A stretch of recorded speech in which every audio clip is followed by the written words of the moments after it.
itu banyak di antara mereka yang sering digantung secara hukum rimba. Namanya lynching.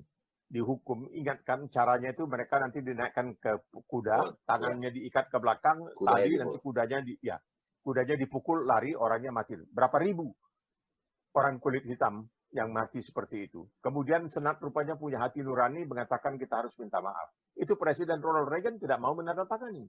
Padahal Ronald Reagan ini kemana-mana membawa Bible untuk menunjukkan bahwa dia adalah seorang yang sangat taat, sangat saleh. Ya, jadi sama misalnya ketika mantan Perdana Menteri Australia Malcolm Fraser memperjuangkan agar apartheid di Afrika Selatan itu dihapuskan, itu juga Presiden Reagan tidak begitu senang. Dia tidak senang. Dia ingin membiarkan bahwa orang-orang kulit putih keturunan Belanda di Afrika Selatan itu terus menerapkan apartheid atau pembangunan terpisah. Jadi kita kadang-kadang mau mengatakan Amerika ini hebat. Karena begini Bang, kalau kita lihat kan tidak ada yang namanya bangsa Amerika. Tidak ada. Betul. Tidak ada. Karena natifnya itu adalah orang Indian. Nah, mereka datang. Nah, kemudian juga mereka adalah, kalau kita lihat ke belakang, itu datang dari Inggris semua. Ya, rata-rata masuk ke Philadelphia. Di situ mereka membangun pemerintahan, membuat semacam demokrasi di situ. Tetapi mereka adalah tetap dianggap barbarik, bukan dianggap sebagai aristokrat. Beda itu ya, karena kalau mereka ada di Inggris itu aristokrasinya masih kuat sekali. Tetapi ketika mereka di Philadelphia, tetapi disitulah muncul. Nah kita lihat Bang, Reagan kita kenal, Reagan is cowboy, he's a cowboy. Ya, dia orang yang barangkali kalau orang bilang istilahnya zaman sekarang tuh menembak dari pelana kuda, kayak begitu.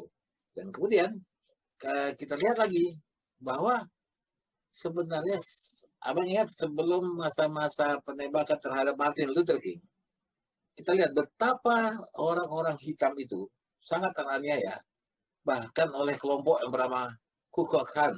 Ku Klux Klan itu kan luar biasa, tidak bisa Bang, tidak bisa dibasmi. Dan aku rasa juga sekarang masih ada. Ku Klux Klan itu pakai tudung itu, they can kill anybody every time. Betul. Dan mereka bebas karena Ku Klux Klan ini bawa salib yang dibakar. Itu mereka pakai, kemudian tutup muka, padahal tidak ada COVID pada waktu itu, tapi begitulah mereka.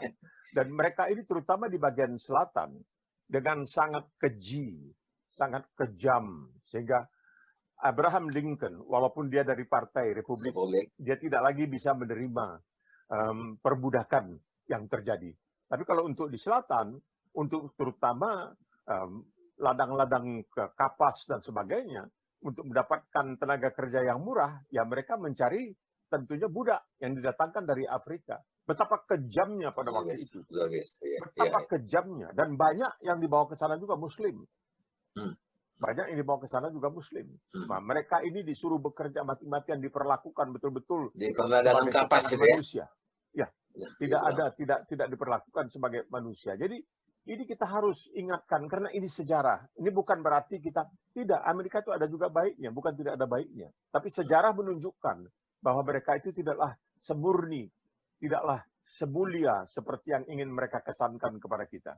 Bahwa orang lain semua tidak ada artinya kalau dibandingkan dengan orang Amerika. Baiklah, mereka menang perang dunia pertama, ikut ya perang dunia pertama. Tapi kan mereka juga sudah pernah dikalahkan di Vietnam.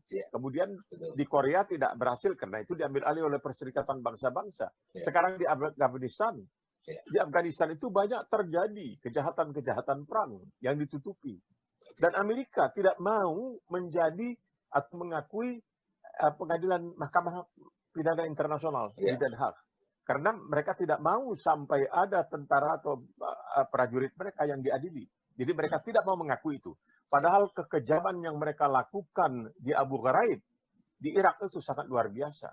Jadi ketika dia masuk, ketika George Bush memutuskan, karena Tuhan katanya menghendaki dia untuk menyerang Irak, padahal Irak itu tidak ada senjata pemungkas massalnya, tidak ada nuklirnya, tapi dengan dusta. Di sini, dusta memainkan peranan penting, sehingga orang yang waktu itu menjadi Menteri Luar Negeri Amerika, Colin Powell, bekas ketua gabungan kepala-kepala staf Amerika yang menjadi Menteri Luar Negeri di dalam kabinet George Bush, merasa setelah diperalat untuk menyampaikan kebohongan yang sangat memalukan di depan sidang Dewan Keamanan Perserikatan Bangsa-Bangsa. Dia menunjukkan di sini ada senjata nuklir Saddam Hussein di sini. Padahal tidak ada. Dan waktu itu George Bush mengatakan, Tuhan menghendaki saya untuk menyerbu Irak. Apa yang terjadi? Menurut majalah kedokteran yang tertua di dunia, The Lancet terbitan Inggris, pertama kali terbit kalau tidak salah tahun 1863 atau sekitar. Itu Lancet mengatakan, sejak masuknya tentara Amerika ke Irak, itu sudah lebih dari 650.000 orang yang tewas. Kenapa manusia diam saja? 650.000 orang Irak. Ya? Senjata kimia? Bukan. Bermacam-macam senjata. Kan mereka menggunakan tentara sewaan. Oh, oke. Mereka tidak hanya pakai tentara resmi. Mereka pakai tentara sewaan. Itu kan macam-macam ditunjukkan peristiwa-peristiwa mereka menembaki orang sipil dan lain sebagainya. Mereka dengan seenaknya saja melakukan 650.000 anak-anak, perempuan, orang tua yang mati. Hanya karena George Bush mengatakan Tuhan menghendaki supaya dia menyerang Irak. Nah itu kan, tapi tidak ada kan manusia yang angkat semua ini. Siapa yang mengangkat semua ini? Tidak ada. Pada Baghdad itu, terutama bagi umat Islam, karena di sana pernah ada Baitul Hikmah. Yaitu artinya the house of wisdom, rumah kebijaksanaan. Di situ terkenal sekali segala sesuatunya. Di situ rumah sakit pertama dibangun dan sebagainya. Itu di zaman Sultan Harun al-Rashid dengan Abu Nawasnya. Itu memang betul dalam sejarahnya itu ada ayah Abu Nawas dan Sultan Harun al-Rashid. Itu sangat luar biasa. Itu mereka hancurkan. Di situ baca tulis pertama mereka diciptakan. Mereka boleh dikatakan bisa melakukan sewenang-wenang. Karena apa? Karena mereka punya kekuasaan. Jadi bukan menggunakan keadilan, tapi kekuasaan. Begini, ketika mereka berbondong-bondong ke Kapitol, mereka masuk ke dalam gedung yang terhormat itu. Dan mereka melakukan hal-hal yang silly, yang bodoh, memecahkan kaca. Bahkan podium tempat pidato mau mereka bawa. Dan ini liar. Jadi kita lihat, ini essence manusia itu, Bang. Dalam jiwa manusia itu ada barbarik, ada sifat barbar. Dan itu keluar, Bang. Dan itu menunjukkan bahwa Amerika juga tidak terlepas dari sifat-sifat barbar ini. Yang tadi abang ceritakan tadi, mulai dari gantung orang di pohon, kemudian Ku Klux Klan juga begitu. Dan itu ada, Bang. Di Indonesia juga ada. Sifat-sifat barbar itu ada. Apakah barbar ini sifat asal dari manusia yang kita warisi, atau memang manusia pada dasarnya begitu? Ketika bisa keluar dari tata cara yang formal, menjadi dengan amok, Bang. Amok itu bisa marah, bisa apa segala macam, dan itu terjadi di mana-mana. Jadi aku lihat bahwa kita tidak bisa berharap bahwa Amerika itu 245 tahun dia sudah merdeka, dan kemudian dia berdemokrasi dengan sangat baik. Jangan katakan bahwa mereka itu manusia sempurna, karena tidak ada manusia yang sempurna. Trump ini, Bang, Trump, kita lihat. Sekarang ini, aku nggak ngerti apa yang dia butuhkan lagi. Dia sudah mengatakan akan menjaga waktu serah terima itu akan baik pada tanggal 20 nanti. Tetapi di satu sisi dia masih panas-panasnya orang. Dia bilang dia stealing our voice. Mereka ambil, katanya. Nah, apakah ini yang dimaksud dengan losing with style? Dia kalah tapi dengan gaya, Bang. Bahwa dia tidak mau kalah begitu saja. Aku tidak merasa bahwa ini orang akan hadir kalaupun dia diundang di dalam pelantikan Biden. Ini orang akan berbuat lagi. Dan sekarang ini kan sudah mau dibuat pada masa reses, dia jangan melakukan apa-apa. Pada saat pergantian kekuasaan itu, jangan dia buat apa-apa. Biasanya nanti mereka dalam perjalanan untuk pelantikan pada tanggal 20 Januari, itu nanti di mobil yang sama duduk sebelah menyebelah. Trump dengan Biden. Tapi ada harapan mereka tidak akan bicara satu sama lain. Jadi mereka akan boykot lah, gitu kira-kira. Mungkin dia nggak datang, Bang. Karena dia sudah terbiasa berdusta. Dan selama ini, dustanya itu memang membantu sekali. Orang percaya. Masalahnya, orang percaya pada dusta-dustanya itu. Ada orang yang lebih suka dicekoki dusta daripada dicekoki kebenaran. Jadi ketika dia mengatakan bahwa ini sudah diserobot, ya udah dicuri dari kita, banyak yang percaya. dan mereka datang bawa senjata dan lain sebagainya karena mereka itu ada Proud Boys istilahnya, ada kanon, ada macam-macam. Itu kanon dan Proud Boys itu boleh dibilang kayak tentara bayaran, Bang. Milisi, mereka itu macam milisi. Tapi dikasih jadi senjata. mereka punya senjata, mereka beli senjata. Di Amerika kan tidak bisa. Yang namanya Rifle Association itu, Rifle Association itu sangat kuat. Dulu dipimpin oleh bintang film Charlton Heston. Nah, Rifle Association ini yang selamanya menentang kalau sampai Kongres mengeluarkan undang-undang melarang senjata. Obama tidak sanggup. Karena begitu kuatnya lobby dari American Rifle Association. Di sana orang berhak untuk beli senjata. Jadi si Boys ini dan QAnon itu, Bang. Ya, orang walaupun tidak nampak. Tidak nampak hubungannya sama Trump, tetapi orang yakin bahwa itu ada hubungan. Oh iya, jelas. Karena apa? Dia pernah mengucapkan ketika terjadi suatu kerusuhan di Virginia. Dia mengatakan standby.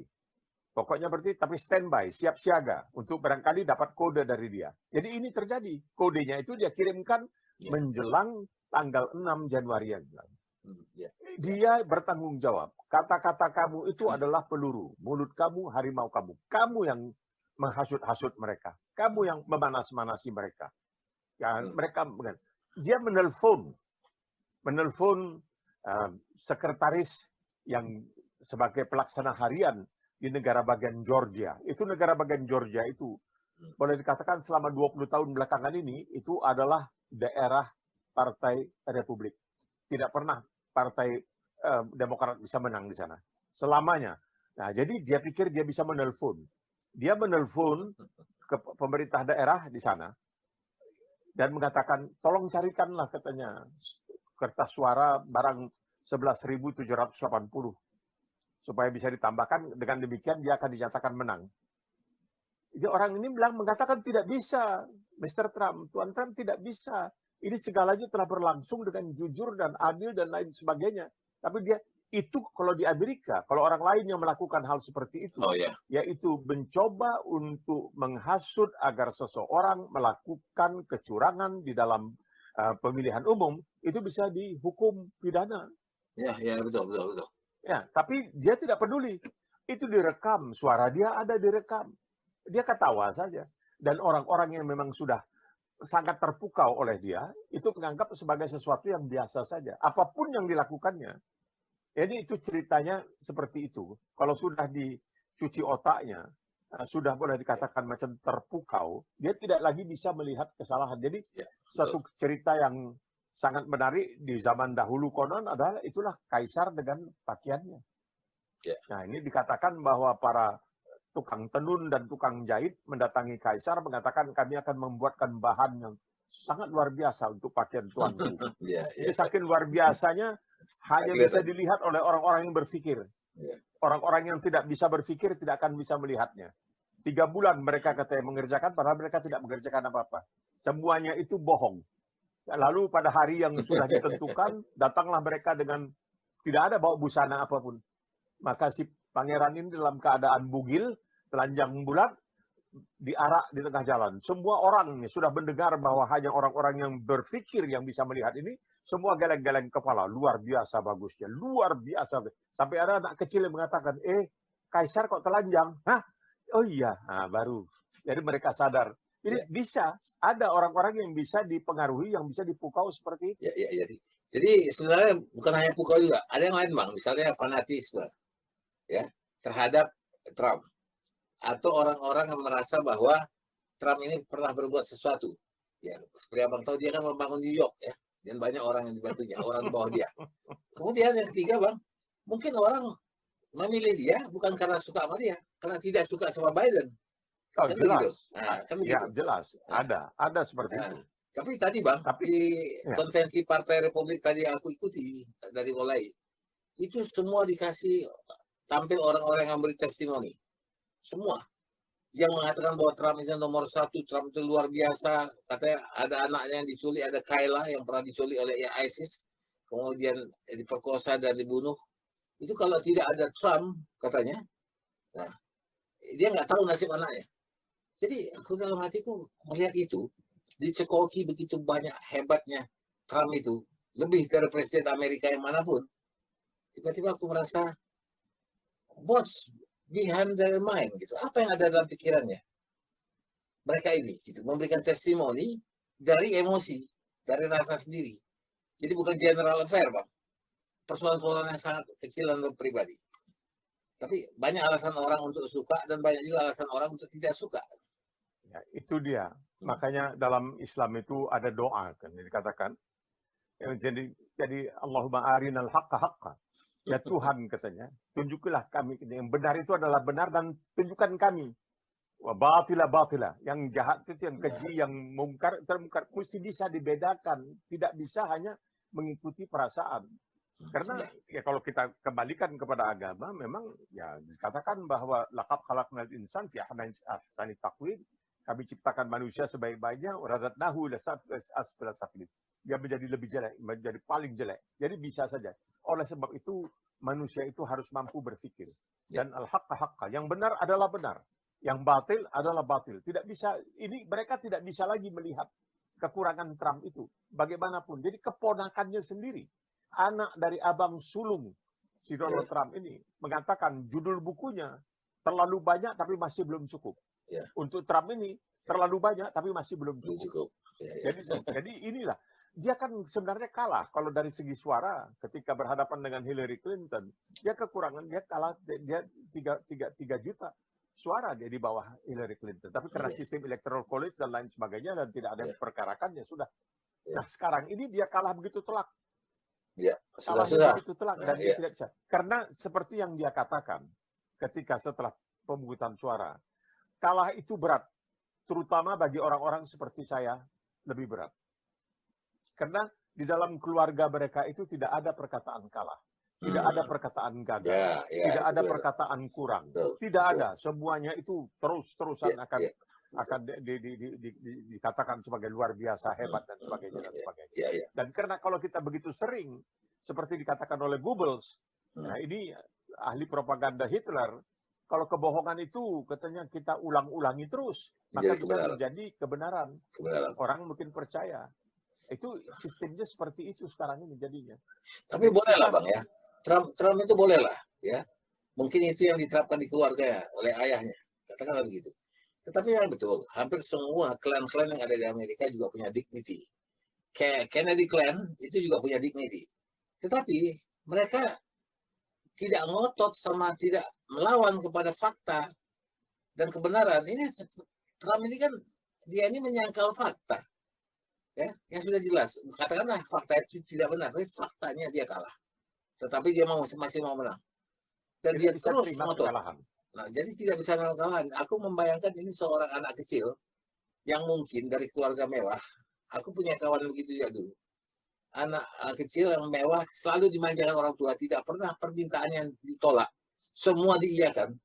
Ketika dia berhadapan sama dunia luar, dia juga begitu Bang, tidak bisa dia melihat penolakan. Jadi aku contoh Bang ya, dulu waktu kecil itu aku punya kawan yang cukup berada. Jadi kami main bola Bang, anak-anak kampung ini kami main bola lah ya. Bola kami dulu Bang, bola rambung Bang ya, dibungkus pakai perca, dibungkus pakai perca, balon dikasih latex itu, ya betul. Lambung. Ya. Itu kadang-kadang nggak bulat dia, lonjong dia kadang-kadang. Ya. Jadi kalau ditendang Bang, dia tuh kayak tendangan pisang, dia bisa menggolkan. Ya, karena dia masanya tidak berat. Datang seorang kawan, ya anak yang orang berada, membawa bola kulit. Wah, ini pertama kali kita main bola kulit. Itu masih gitu Bang. Masih bola kulit, nanti dimasukkan talinya. Ada tali, ditaruh di situ, dimasukkan ke dalam baru dipompa. Itu kalau ketendang bagian kali itu sakitnya pemain itu. Kalau kita sundul, kalau disundul itu kena itu bebirat kata orang kita. Jadi Bang, bebirat kening tuh. Begitu main, kita bagi-bagilah kawan-kawan kita. Aku pilih yang ini, aku pilih yang ini, aku pilih yang ini. Sampai terjadilah misalnya 6 orang atau 8 orang atau 11 orang kami masing-masing dipilih. Dia termasuk yang milih satu. Udah Bang, main. Dan sering kali dia kalah Bang, tim dia. Kalau dia begitu kalah Bang, belum selesai pertandingan, dibawanya bola itu, dibawanya pulang. Tak bisa kami main lagi. Ini ada itu manusia begitu. Pulang dia. Kita udah becek-becek, mau main pakai bola apa? Baliklah ke bola rambung, bola karet. Nah, tapi gini Bang, ini sifat manusia. Nggak tahu, mungkin kalau dibilang kita salah diri, tidak juga. Dalam bidang bisnis, dalam bidang keuangan, si Trump ini cukup mumpuni lah, cukup baik lah. Nah, pertanyaan aku Bang, nanti setelah tanggal 20, ini tinggal 12 hari lagi Bang, apa yang akan terjadi? I bet Trump do something that the world kaget lah. Ya, mungkin saja dia bisa melakukan serangan terhadap Iran misalnya. Antara sekarang dengan tanggal 20, dia bisa melakukan serangan terhadap Iran. Karena sudah lama kan dia yang terus melakukan provokasi terhadap Iran. Nah, kalau dia lakukan itu kan bisa kacau. Banyak orang yang mengatakan ini kalau sampai diserang, ini bisa Iran sudah pasti kalah. Sudah pasti kalah. Tapi tidak akan kalah dengan semudah itu. Dalam kekalahan itu dia masih bisa nanti bergerak untuk melakukan hal-hal yang bisa mengacaukan Timur Tengah secara keseluruhan. Dia akan melakukan karena dia sudah pernah dia katanya mengusung suatu pencanangan bagaimana kalau katanya dinyatakan keadaan darurat, jadi militer nanti dikerahkan dan dia tetap menjadi presiden. Itu sudah pernah. Sampai banyak militer-militer, pemimpin-pemimpin jenderal-jenderal di Amerika pusing dibikin. Karena menurut konstitusi, undang-undang dasar, dia panglima tertinggi. Ya, karena betul. Dia kepala negara, ya, dia betul. Presiden, dia panglima tertinggi. Sedangkan mereka ini, para jenderal, sudah disumpah untuk menghormati, untuk patuh kepada konstitusi. Ya. Tetapi dia juga kan, Trump juga disumpahnya untuk menjaga, membela, memelihara konstitusi. Nah, konstitusi mengamanatkan setelah nanti selesai formalitas, maka sidang gabungan Kongres dan Senat akan menyatakan dengan resmi siapa sebagai pemenang. Dalam hal ini Joe Biden, dia tidak bisa terima. Karena dia terus menganggap bahwa itu adalah satu kecurangan karena dia tidak pernah dalam hidupnya merasakan kekalahan. Karena biarpun dia kalah, biarpun dia gagal, itu selalu ditopang dan selalu dikatakan bahwa dia berhasil. Selalu dikatakan bahwa dia berhasil.